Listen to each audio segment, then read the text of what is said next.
This video will look at double mini roundabouts and the particular considerations you need to give to these. It's fairly common to get paired double mini roundabouts, and they tend to get used where pre-existing staggered junctions exist and are put in basically to ease traffic flow around those junctions. You'll find that these double mini roundabouts either tend to touch each other or sometimes are connected by a short section of road in between the two. There's nothing to be unduly concerned about as you approach double mini roundabouts, but they can require slightly more planning as you approach. You need to consider the pair as a whole, because where you go at the second roundabout may affect which lane you choose at the first roundabout. Here we have a pair of mini roundabouts which actually have quite a long section of road in between, but we still need to think about the two as a single junction as we approach in order to get our lane positioning correct. You'll notice if you're approaching from the east that both lanes are shown for left turn, so you need to think about where you need to be at the second mini roundabout. If you're turning right at the second mini roundabout, then you'll need to use the right hand lane as you approach the first one, where you can also turn left from it, so that will put you into the right hand lane as you approach the second one.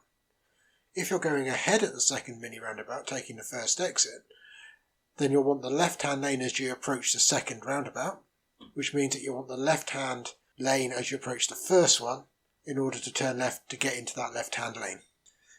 On a driving test, you will always be supplied with the information about both roundabouts before you get to the first, so you are able to plan ahead in this way. To deal with each individual roundabout, give way to the right at the first one, and then give way again at the second roundabout as required. Don't assume that just because you can go onto the first roundabout that it's okay to proceed without really paying much attention at the second roundabout. If the roundabouts are very close together, touching or almost so, you may need to consider vehicles circulating on the second roundabout when deciding whether to enter the first one. In principle, if you are ready to go, you don't need to give way to any vehicle on the second roundabout that hasn't already reached its give way line yet. But in practice it will depend on their speed and whether there are vehicles they need to give way to or not. So let's have a look how this might work in practice. Here the green car plans to turn right at the eastern rightmost roundabout and then left at the western roundabout. So primarily they need to worry about cars coming from their right from the western roundabout. Approaching this western roundabout is the red car, who plans to continue ahead at both of them. Although the green car is closer to the eastern roundabout than the red car, they need to give it careful consideration. The problem is that the red car is taking a broadly straight line through the roundabouts, and if they can see that nothing is approaching from their right at the western roundabout, or from ahead at the eastern roundabout, they don't need to slow much to negotiate the hazards. Of course, they should be aware of the risk of the green car potentially pulling out and allowing for this with their speed. But many drivers don't and just assume that as they have priority, anyone who needs to will give way to them. But ultimately a give way line is only paint. It can't stop someone from doing something unwise, so you should always allow for someone doing the very thing you don't want them to.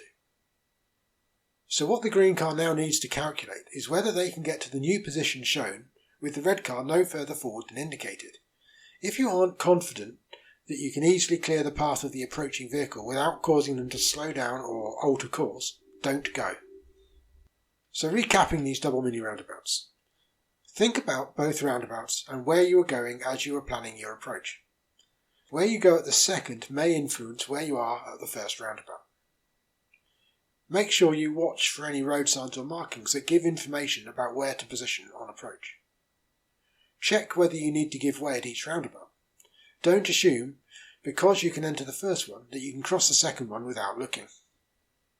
And assess the speed and travel pathways of vehicles approaching your second roundabout, as this can affect whether you are able to enter the first one or not.